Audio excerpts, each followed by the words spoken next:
Salut à toi, j'espère que tu vas bien. Alors, bienvenue sur mon compte. Ici, vous êtes sur le compte d'une aide-soignante motivatrice.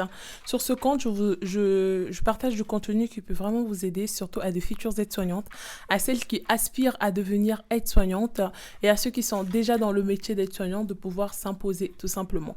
Aujourd'hui, je vais parler aux élèves, pour ceux qui sont à l'école. Je vais vous donner les clés pour pouvoir réussir votre formation. Il faut savoir que pour réussir la formation, pour ceux qui ont déjà le journal d'une aide-soignante motivatrice, non, le journal d'une aide-soignante parfaite qui est gratuitement via mon adresse email, je vous l'envoie. Sachez qu'elles sont déjà au courant de toutes ces choses, mais je vais quand même faire un petit rappel. Pour pouvoir réussir votre formation, les clés que vous avez besoin vraiment, la première des choses, ça sera l'assiduité. Soyez une personne qui est assidue dans le travail. Lorsque vous êtes assidu dans le travail, généralement, vous voyez tout simplement les résultats. La deuxième chose que je souhaiterais tout simplement vous dire, ça serait vous faire confiance, parce que sans confiance, on ne peut pas aller loin. Sans confiance, on va tout le temps se comparer aux autres, Sans confiance, on aura l'impression que le travail qu'on fait, c'est pas un travail qu'on fournit, c'est pas un travail waouh, alors que vous passez des heures à travailler, alors que vous passez des heures à pouvoir faire vos fiches. Donc, faites-vous confiance et il n'y a que la confiance qui peut vous mener loin dans ce que vous allez faire.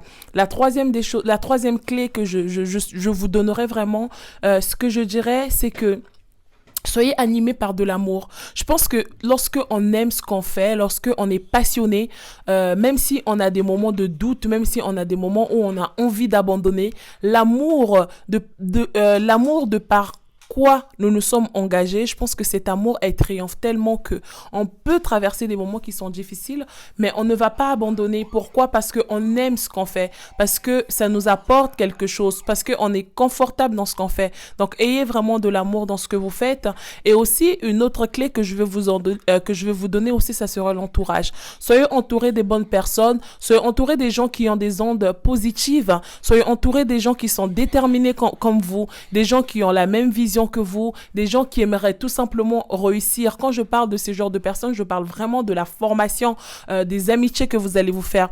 Je sais que chacun d'entre nous, on a tous notre partie d'obscurité et lorsque on se retrouve quelque part dans un endroit où il y a plusieurs personnes, on trouve généralement notre go, une personne qui nous ressemble, que ça soit dans la façon de parler, que ça soit dans la façon de dire, que ce soit dans beaucoup de choses. Mais sachez aussi vous détacher de ce genre de personnes. Si vous voyez que c'est des gens, en fait, c'est votre côté obscur, c'est votre effet miroir tout simplement qui fait que lorsque vous êtes avec cette personne, vous n'êtes pas motivé à travailler, vous renoncez tout à deux mains.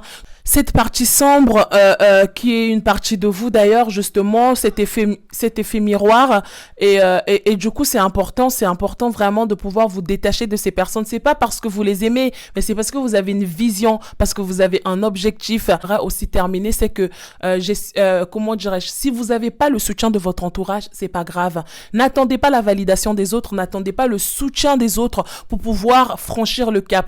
Parce que quand je fais mes lives, que je fais 2 fois par semaine, je vois beaucoup de personnes dans les commentaires, oui, j'ai peur, j'ose pas, mais tant que vous n'avez pas essayé, comment vous voulez savoir si cette chose, elle est faite pour vous ou pas? Vous avez rien à perdre, en fait, en essayant.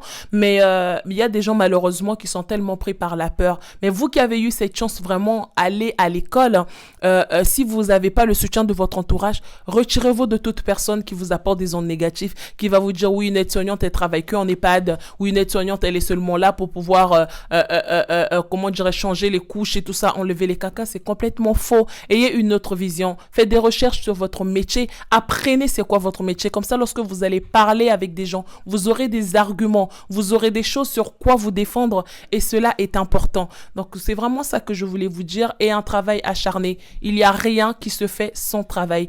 Toutes les personnes qui ont réussi dans ce monde, lorsque vous allez voir leur parcours, généralement, le parcours, ça a été un travail acharné, un entourage qui a été là pour eux. Donc, j'espère vraiment pour vous, ça sera la même chose. Il y aura des moments où vous allez avoir des bad moods. C'est pas un souci. Mais dites-vous simplement que ce bad mood sera passager et que la prochaine saison, vous allez pouvoir vous ressaisir.